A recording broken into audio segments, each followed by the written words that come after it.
I have probably never been this stressed about making a video before in my entire life. And I thought for sure that the making of the GeekCon video was going to be the most stressful story time I've ever done. So there's that.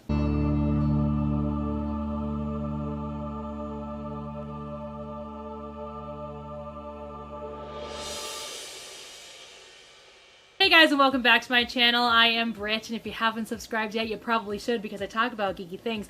But sometimes I sit on my couch with a glass of wine and tell you guys the crazy stories about the reasons why I drink. And this is a long time coming. I have kept my silence for many, many, many years, and I never thought I would ever publicly actually talk about some of these things, because even though everything that happened was incredibly public, so a lot of people knew, there were things that were not public that I've chosen to keep hidden and not think about for many years because this really messed with my mental health. We're going to talk about why I walked away from the anime community and why I've pretty much walked away from anime. And my anime collection, which sits right here in a spot of honor in my apartment, taunts me daily. So I'm ready to take that power back. I'm ready to not let it destroy me from the inside anymore, and I'm ready to let my voice be heard about what happened. So to get started, we should probably start with kind of who I am as an anime fan and my journey in the anime community on YouTube. So let's just get started with that. So when it comes to anime, I tend to like shorter shows. I tend to like more unknown shows. I tend to not, I watch stuff that airs on TV, not anymore. I haven't watched anime. Does anime even air on TV anymore? I don't even know. But I did. I used to watch Adult Swim all the time. I used to watch Toonami. But now I think Toonami is in the same time slot that Adult Swim was, and Adult Swim is later. I don't even know how it works anymore. But back in the day, after school and early evening was Toonami, and then late night was Adult Swim. Adult Swim anime were the ones that had the swearing and the blood, guts, and gore, and the Toonami anime were generally edited to not have swear words in them. So that's how it was back when I was watching anime. I know it's different now, but because Toonami actually went away at some point, and then now they've brought it back. I don't know how it works anymore. So let me know in the comments below what I'm missing out on, because I don't even remember. But yeah, so I did watch stuff that aired on TV. Otherwise I never would have watched Inuyasha, because Inuyasha aired on television, and I would never have chosen to watch such a long show. I tend to not like long shows. I tend to get bored very, very quickly. So if it goes anywhere longer than 50, and the only reason I say 50 is because I watch Gundam. Like, that's literally the only reason I say 50. And that's the other thing that kills me about this whole thing.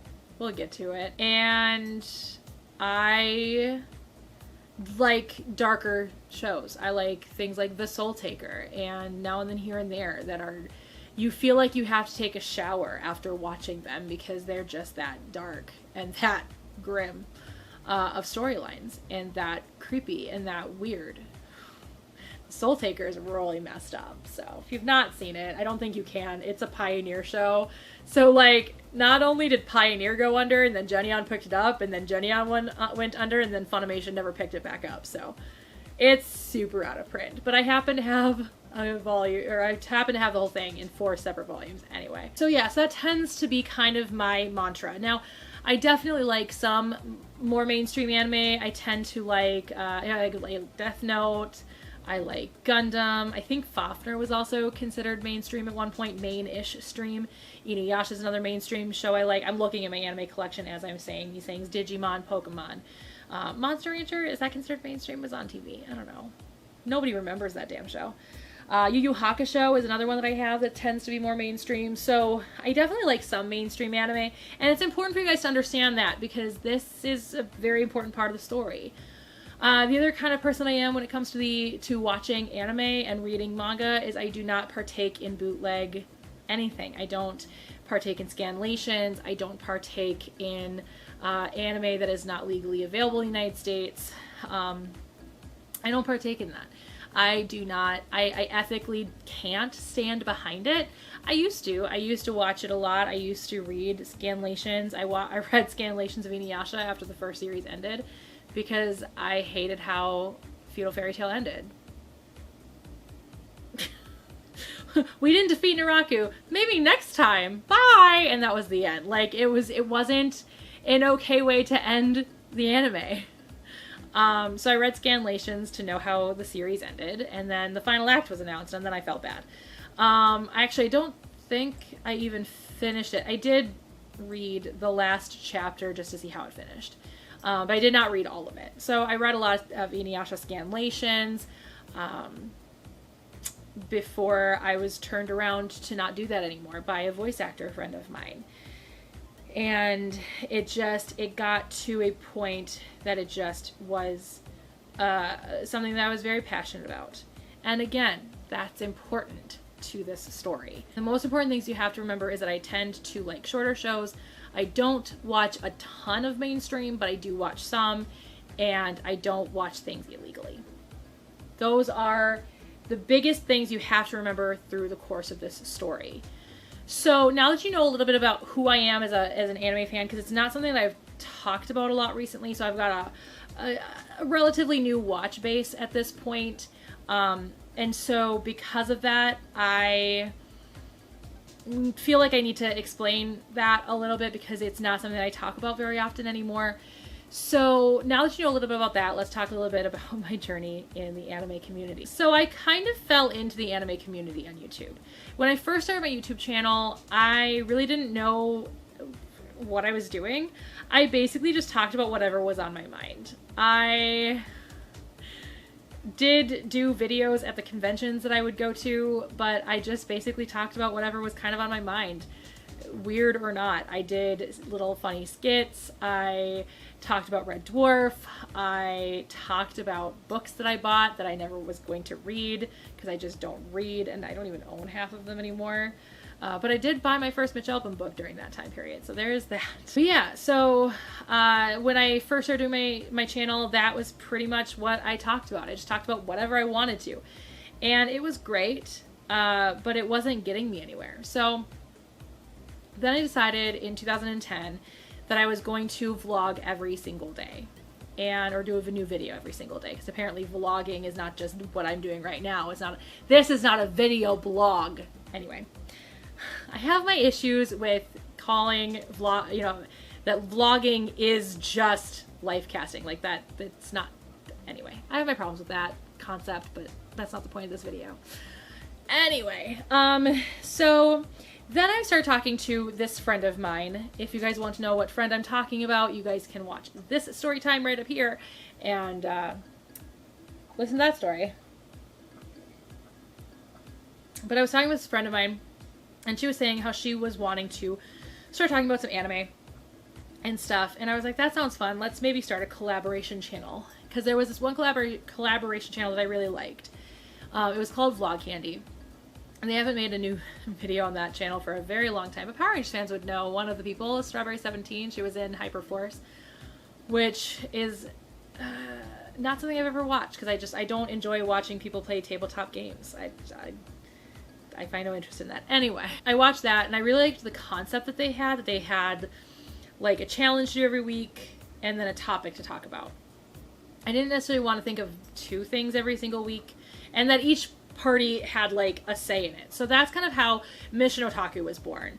Was that we would give each other topics every week, and it would be a surprise to everybody every week. So, you know, I started because I was Monday, and then she was Tuesday, and then there was a guy named Nick who was Wednesday, and then a guy named AJ who was Thursday, and then a guy named Noah who was Friday.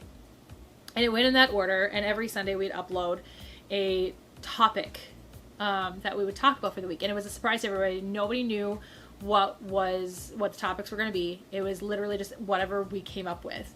And it was a really fun channel. And there were members that left and then new members that would come in and things like that. Very early on, as we were calling for people to join the channel, Kay, Kamikaze Strawberry, now mostly goes under Block Samurai. But Kay had commented on the video that, on the audition video, I think, obviously, that she had started a collaboration channel as well, an otaku collaboration channel, and she, was thinking, hey, it'd be really cool if we kind of like worked together versus like we're being rivals. And I was like, yeah, that sounds cool. And so my friendship with Kay was born. And through that, I developed friendships with everybody on Seven Otakus, and I even joined Seven Otakus at one point. And I ended up having quite a great community around me. We were all really good friends. We would talk about life. We would talk about anime. We'd talk about manga. We just had a great time. My Death Note volumes came from one of those people. And he sent them to me. He was going to get rid of them. I think I sent him I can't remember how much I paid for him for them, but he was wanting to get rid of them. And I was like, I'll buy them from you. And so he sent them to me. I sent him money, and it was a great exchange. I had developed some of the most important friendships I've ever had. And some of those friendships still exist, and some of them don't. And this is the story about why they don't. I'm already gonna start to cry. This really fucking sucks. Because just remembering how important those people were to me, and then how quickly they turned, it's just... This is really hard.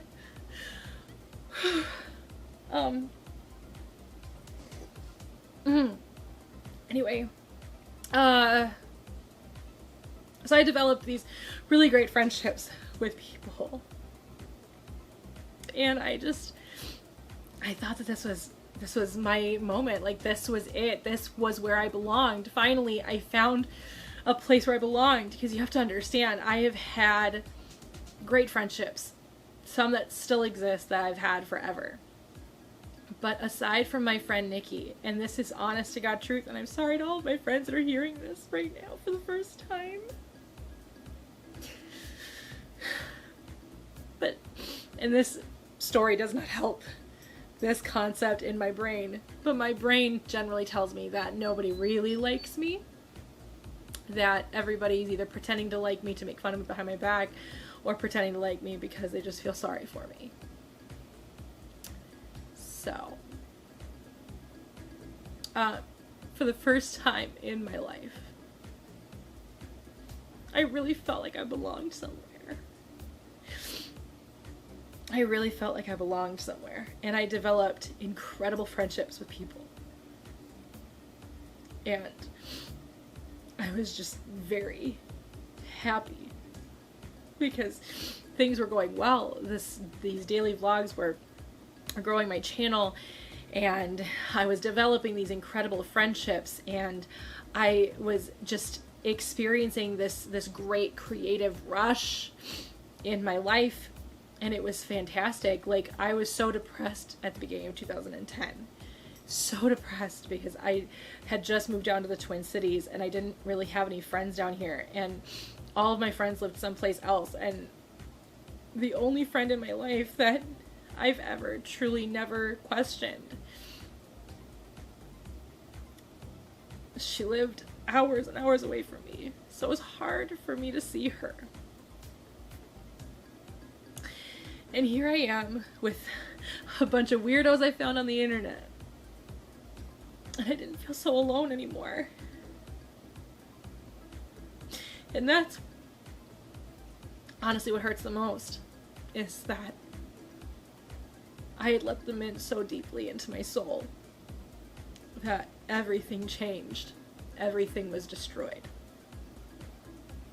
Every ounce of faith I ever had in people was destroyed because of this story. Okay. Great. The light went out. Of course it did. Let's charge my light for a little bit and take a little break. Take a breather. Time has passed. I have even eaten dinner. I have calmed down. I walked out into torrential downpour to put pots out there to loosen up some soil. So I'm slightly wet right now. It's fine. Let's get back into this video. I also have more wine, so. Okay, so where was I? So yeah, so I was at the part where it's been so long. So I'm at the part where I was talking about how this was the kind of the first time that I ever felt like I really truly belonged somewhere, and that was kind of what cut so deep. But yeah, so 2010 was such a great year, even though I spent most of it unemployed, which was part of the reason I was depressed. But my channel was growing, my viewership was going up. You know, I had accomplished so much. I had this great group of people around me. I was just in a really good place. My viewership was going up, my subscriber count was going up, and not that that has ever really mattered, but the fact of the matter is I want to be a full-time creative, and YouTube is part of that. So obviously viewership, subscriber count, that does matter to an extent, but it's definitely not like a huge focus, you know what I mean? So like, it's one of those things where, yeah, I'm running it kind of like a business in the sense of trying to up my viewership, up my subscriber count so that I can start making money at this again. But at the same time, you know, it's also not like it's something that I'm so focused on that I just can't enjoy it unless I see, you know, myself improving. So there's definitely two very different elements to doing YouTube for me. But yeah, so 2010 was a great year. 2011 was a great year. I had these, like I said, amazing friends. And at this point, I had the falling out with the girl that I started Mission Otaku with. So like I said, go watch that story. But I'd had that falling out at that point. You know, people had come and gone from Mission Otaku. People had come and gone from 7 Otakus. People had come and gone from Vlogs of 7. But I was in a good place. I was doing like 1 video a week, generally speaking, 1 video a week on my main channel. And then I was doing 1 video a week on 3 different collaboration channels. So even though I wasn't vlogging every single day anymore, it certainly felt like I was, because it felt like I was. But yeah, I mean, things just started taking a really cool turn in my life. And we had gotten together, a group of us had gotten together, and I don't know where we thought that we had kind of control of the anime community on the platform, but something about our group, you know, we were, I think really honestly at the time, some of the most watched people on the platform. And so we decided to start you know, an actual like community. So we started a forum, and it haunts me to this day, that forum, because even though the forum doesn't exist anymore, I deleted the forum because of everything that went down. But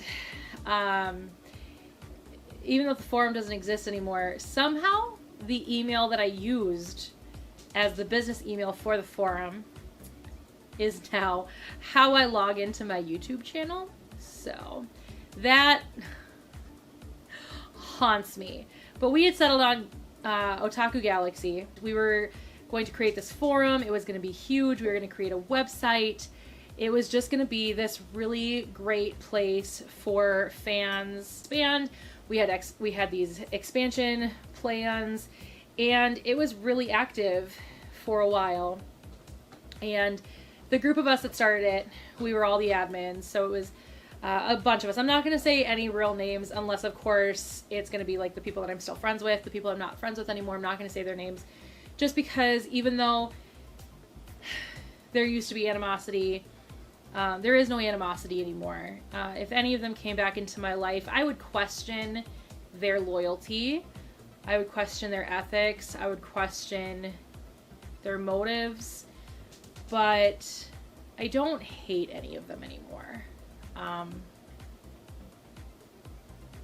So there's that. But some of these people were part of that group. And that was the last thing that we all did together. Ever. Because then the drama started. And now I don't really have much of a timeline here. Just because I've really blocked a lot of the specifics out of my head. I just remember the events that occurred, and the ones that stick in my brain as the most traumatic events that occurred. So at some point in, I think 2011 or 2012, one of our members started a movement on YouTube. The movement is still going. Even though I think it's definitely evolved, but that is called Sustain the Industry, or Sustain the Anime Industry. And it was meant to be a haul once a month. And it was supposed to be you proclaiming your part, your contribution to sustaining the anime and manga industry. Because if you guys don't know, during the 2010s and a little bit before that, the end of the aughts, early 10s, the anime industry was really struggling. And it still struggles, but it's definitely better. But it was definitely struggling with, Pioneer shutting down and Geneon shutting down and ADV shutting down and all these things happening within the industry. Eventually Bandai even went under, or at least the American portion of Bandai. And it was just a really hard time. And she had started this movement on YouTube, like I said, called Sustain the Industry. And being that I was so against the concept of watching things illegally, I joined it. And so my channel became very focused on sustaining the industry. And I became very vocal. And I will own my part in the increased toxicity, in the fact that I probably got, at least in the perspective of others, which, others' perspectives should be your reality. Because obviously if they have a certain perspective of you, that may be how you are carrying yourself or how you are speaking or the words you choose to use. And so it's always a good learning exercise to figure out where people find you problematic. And even if you did not intend it to be problematic, it's still good for you to learn from that and to figure out how to better word what you're trying to say. So I probably did, at least in the perspective of others, become, and that's not me placing blame on others. That is, like I said, it is still my fault. It's still probably how I worded things, how I said things, how I held myself when I had these conversations with people. But it was never my intention, is my point. So I'm not trying to push blame on somebody else. What happened to me was not my fault, but I can own my piece of the toxicity, is all I'm trying to say. I'm in my 30s. If you can't learn how to own your own shit by the time you're 30, you've got other problems to work on. Anyway, I feel like, I was probably very problematic for some people. I was probably pretty toxic for some people who didn't share the same beliefs that I did. And a lot of people started getting really defensive over that. And mind you, there were flaws in Sustain the Industry. And those were solved when RA left the platform completely. And we took over, me, Dylan, and Kyo-chan took over Sustain the Industry. And, one of the things that RA had done was she had indicated that we needed to show our receipts, and not in the beauty guru community drama showing receipts, like literally showing the receipts, so that you could show, one, that it was bought new, two, how much you paid, because there was supposed to be an accounting so that we could have an accounting at the very end of the year to show what our community had contributed as a whole, almost like it was a non-profit organization. And had there been better organization, it would have been a cool non-profit to start. It would have been a really cool non-profit to start, but it just wasn't that well put together, and it wasn't that well organized. And so that was one thing that I never liked, because one, there were people who couldn't spend a lot of money, and I was definitely one of them some weeks or some months. And that was really hard on me because it was like, wow, great job. You could only get one manga this month. Like, it was like almost embarrassing. And then the other part of that was like other people who would spend a ton of money and then get shamed for it. You know, it ended up being just a problem. But essentially what it was a haul video of new anime manga that you bought, and then you'd show the receipts at the end.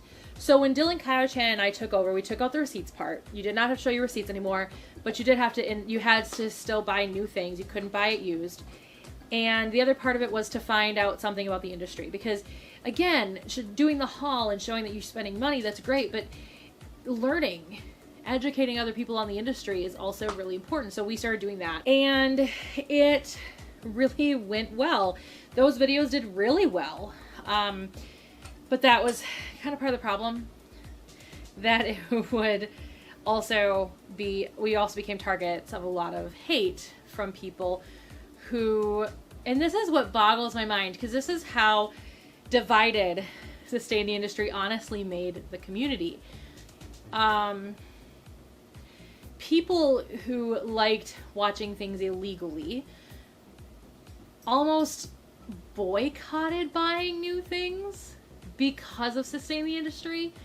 And then people who did the Sustain the Industry became pretty judgmental of the people who didn't. So it really divided the community.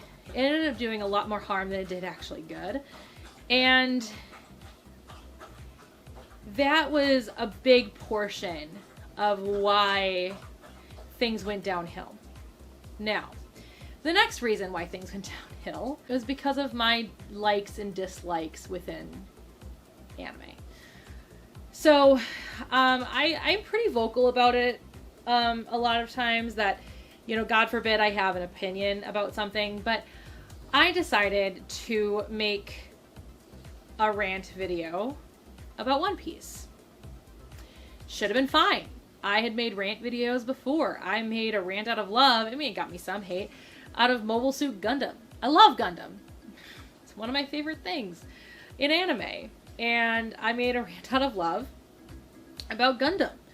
You know, the fact that the first Gundam is incredibly sexist. Still got me a lot of hate, because how dare I touch a UC Gundam. And then love Gundam 00. Anyway, the Gundam community is very toxic. But the fact is that it never really got as much hate as when I uploaded a video to my channel saying I hate One Piece.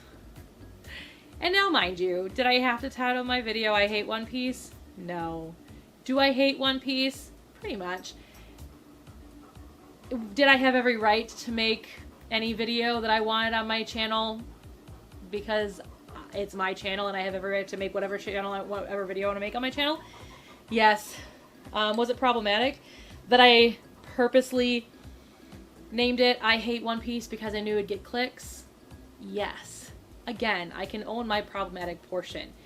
Yeah, I named it I Hate One Piece because I knew it was going to get clicks. Because I knew that it was going to affect someone. That I knew it was going to elicit emotion on someone. Whether it's hate or not, it was going to get a click and I was going to make money, because at this point I was making money on YouTube. So that was what I did. That's why I'm trying really hard to be as unproblematic as I can with my YouTube videos these days, as far as like naming them is concerned. I try to still make them clickable, but not in a really hateful way. So I try really hard to do that these days. I have learned from my past. And I don't do that anymore. Matter of fact, any of the problematic videos that I made that I knew that were problematic, I have privated. I don't have them up on my channel anymore. I mean, they're still there. They're just private. Actually, I think most of them are unlisted. Yeah, I mean, I didn't have to name it I Hate One Piece. I could have just named it Why I Don't Like One Piece or something like that. Something a lot less come at me, bro kind of thing. And so I made that video. And I made other ones that, you know, people were well versed in the fact that I didn't like One Piece, I didn't like Naruto, that I had lost interest in Bleach. People knew that I had no real interest in watching a lot of the mainstream anime at the time. Because at that point I was buying DVDs and spending my money and time on the lesser known ones. Mostly because I was doing something new at Otaku, and I really wanted to do reviews on things that people may not have known about before. And so I had been known amongst the community as somebody who just didn't like mainstream anime. And that wasn't true. You know, I mean, it was mostly true, but again, I liked some mainstream. I just liked older mainstream anime. Inuyasha, Death Note, Gundam, Pokemon, Digimon, older mainstream shows that just weren't really all that well known. So once I started getting hate for not liking mainstream shows, I tried really hard to start getting into some more generic shonens. Because that was the thing, was I just didn't like generic, I still don't like generic shonen. I enjoy shonen, don't get me wrong, I enjoy shonen. I enjoy seinen a little bit more, but that's just it. Like, I like shonen with a little oomph to it. So, like Death Note, for example, is a shonen, but it's definitely got a little oomph to it, a little seinen-iness to it. That's what I prefer. That's just kind of my preference when it comes to anime and manga. That's just where my interests lie. But at the time, I was really trying to become less of a problem, because I saw, you know, my viewership starting to decline. I saw, not only that, my friends were starting to get, not all of them, the ones that left, were starting to get a little, like, preachy with me and, like, having conversations with me about, you know, how I was doing things. And not that it should have been a problem, and not that I should have had to have listened to them, not that I should have, like, done anything different than what I was doing, but I needed to be relevant, and I needed to stay relevant. So I started trying to get into things like Reborn. What was it called? Reborn, was that what it was called? I tried to get into Reborn. I tried to get into a couple of other generic-y shonens, those long-lasting shows that you know, that last for hundreds and hundreds of episodes. I knew that I couldn't get caught up with One Piece, and I knew I couldn't get caught up with Naruto, and I had no interest in getting caught up in Bleach. I had no interest in getting caught up in the other two either, but at the end of the day, like, it was kind of a weird time of my life where things started to really kind of take a negative turn, because my livelihood, not that it was ever anything more than a part-time job, but my livelihood was starting to fade. And my dreams were starting to fade of becoming a full-time creative. And it really started to be scary for me, even though, again, it wasn't my full-time job. It wasn't my only job. It was just a great part-time job that I was building. And, you know, I don't know where I'd be right now if I hadn't hit this drama in my life. So I started to try and become more relatable. I started talking about Gundam a lot because it was a mainstream anime that I was already into. I couldn't get into any others, and it was one that I was really into. So I started doing a lot of Gundam videos, and they did really, really well. And I genuinely enjoyed doing Gundam videos. I started doing a Gundam panel, and I got Dylan into doing the Gundam panel with me at some conventions, and my friend Brian did it with me at some conventions. We all three did it together at Anime Detour once, and it was a lot of fun, and I really loved Gundam, and I still do. It's hard for me to watch Gundam for a few reasons. One of my friends that was a voice actor in Gundam, he had passed away about a year ago now from filming this. This will be airing in September, or maybe even October, I don't even know. But he passed away July 23rd of last year, and so it's hard to watch when it's shows that he's in. But also, it lost a lot for me. I'm gonna cry again, this sucks. It lost a lot for me. It's hard to watch Gundam, because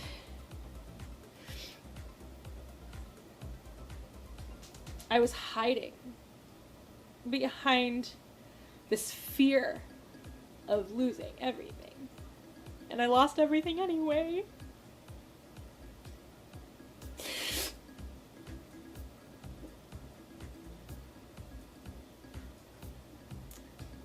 Anyway, but I started making these Gundam videos, and they did really well. But people still saw the facade, and they kept coming after me, and coming after me, and coming after me.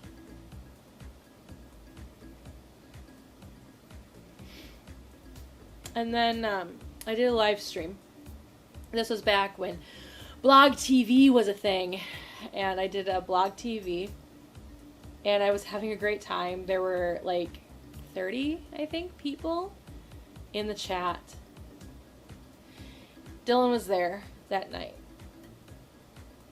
Oh, that night. It was my last live stream until I started doing it recently again. It was the last time I vowed to never do a live stream ever again after this night. Because this was when I realized that everything had made a very weird turn. And a very toxic turn. And a very upsetting turn.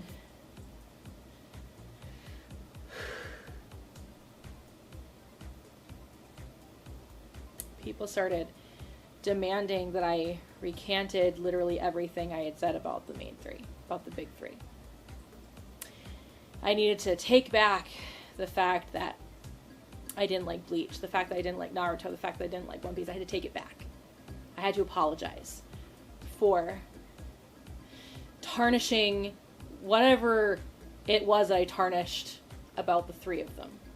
And I just couldn't understand. And people started being like, you hate mainstream anime, but you like Gundam. Like, that's mainstream. Like, it's not that I don't like mainstream anime. That's what I was trying to get across to people. It's not that I don't like mainstream anime. It's like, I don't like the current mainstream anime. I like older mainstream anime. And who knows, maybe sometime down the line, I'll like the mainstream anime again. I don't know. It ebbs and flows. The interests change constantly. But they just couldn't handle the fact that I didn't like the big three. Like, they just couldn't handle it. Nobody could handle the fact that I didn't like Bleach, One Piece, or Naruto. Couldn't handle it. And a couple of my other friends were there, but one of them, who will remain nameless, started messaging me. And he kept saying to me in private, you know, I'm sorry this is happening, this sucks, maybe you should just give them what they want, just so that they'll leave you alone. And then in the chat, he was saying the same stuff. And he was demanding that I apologize for my opinions, because he was saving his own ass.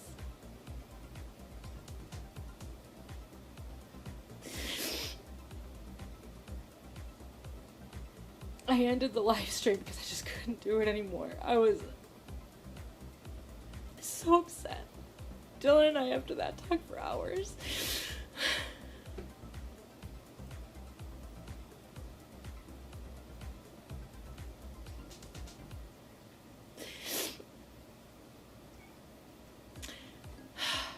After that, basically any video that I put up on my channel that was anime related was just torn apart. Every last video that I made. So I took a break from YouTube. So 2013, if you go back to my videos, that time period, you'll notice that there aren't a lot. And that's because I just lost all interest. I lost all interest in YouTube. I lost all interest in anime. I lost all interest in a lot of things. At the same time, I was going through a lot at work. I was being abused. I mean, I told that story. So, I'll link it right here if you guys want to watch it. But that was happening at the exact same time that all of this was happening. And I drifted into a depression so deep that I really didn't think I was going to come out of it.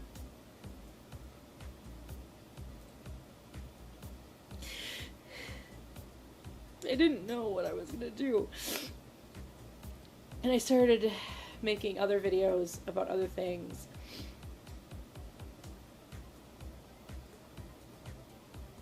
And I still made anime videos. I mean, I still do to an extent, you know? But just because I want to honor the audience that has stuck around. That stuck around after all of that nonsense. And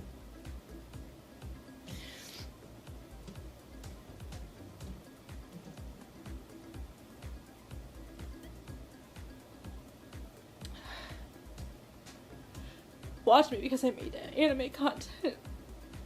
But I haven't watched it really. I've watched little bits and pieces of anime. I've, you know, rewatched Gundam 00. I've rewatched Gundam Seed. I've even rewatched Inuyasha in the time, but I've only really watched shows that don't bring me back to that place. Don't bring me back to that dark, dark place. But anime does that for me. It brings me back to that dark place. Because, like I said, people would, every time I made an anime video, just tear me apart. Privately, publicly. I received death threats. I was told to get off the platform. I was told to stop making videos. I was told that people were gonna find me and come to my house and kill me. And I was so scared. Because what am I gonna do? I turned some stuff into YouTube, but I never got a response.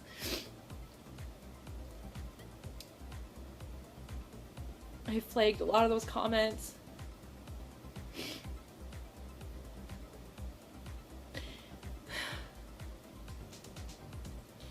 It just was so hard. It was such a hard time. And I felt so alone. And it was really hard because some of my friends stayed friends with them. Knowing what had happened. Knowing what I was going through, and they were still friends with them. And that was completely within their right. I'm not angry with them. But it was really hard, you know? It was just really hard. It was like someone saying friends with your abuser, someone staying close with your abuser, almost felt like they were choosing them over you. And I know that that wasn't the case, but that's what it felt like.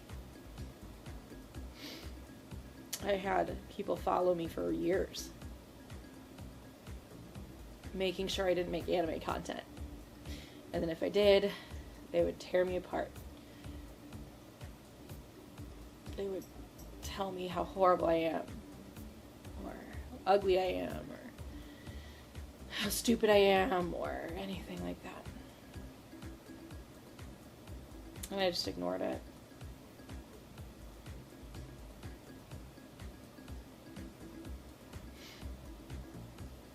And so while a lot of those friends that abandoned me to save their own asses thrived, some of them still make YouTube content.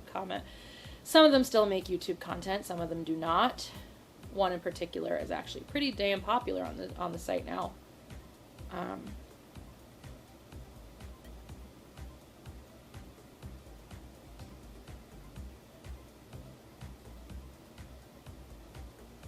I lost everything. I lost my happiness. I lost my friends. I lost my viewership. I lost my partnership.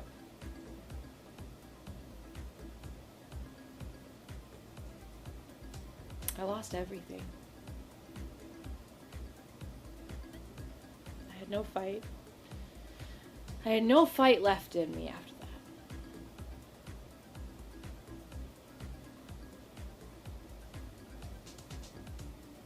So, to this day, making anime content makes me nervous. And watching anime gives me ridiculous amounts of anxiety.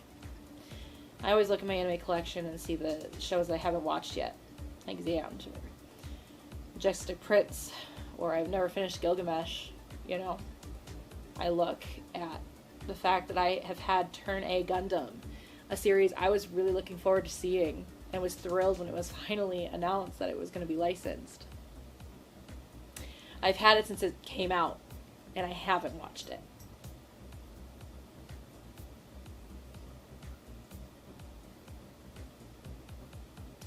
Because even Gundam, aside from Gundam 00 and Gundam Seed, and Gundam Wing, I guess. Because I loved all of them prior to the drama starting. But Gundam is probably one of the most triggering things.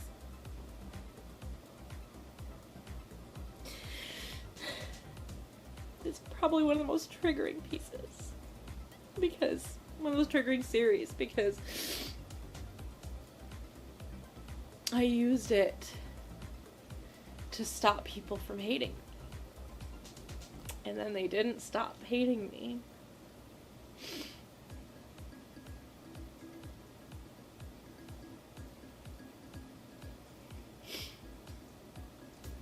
Just sucks. You know? It's like this really important piece of me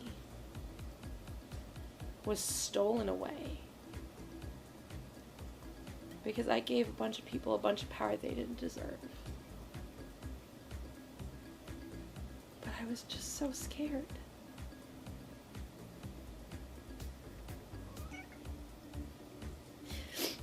Alright, baby.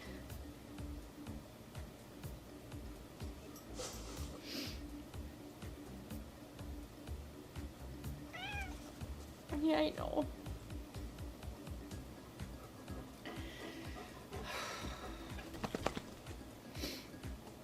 But it's time for me to take that power back. So when I finish Jetman, I'm taking the power back. So by the time you watch this, hopefully I'll be in a much better place emotionally. And so maybe I'll make a follow-up. But ladies and gentlemen, that is one of the very many reasons as to why I drink.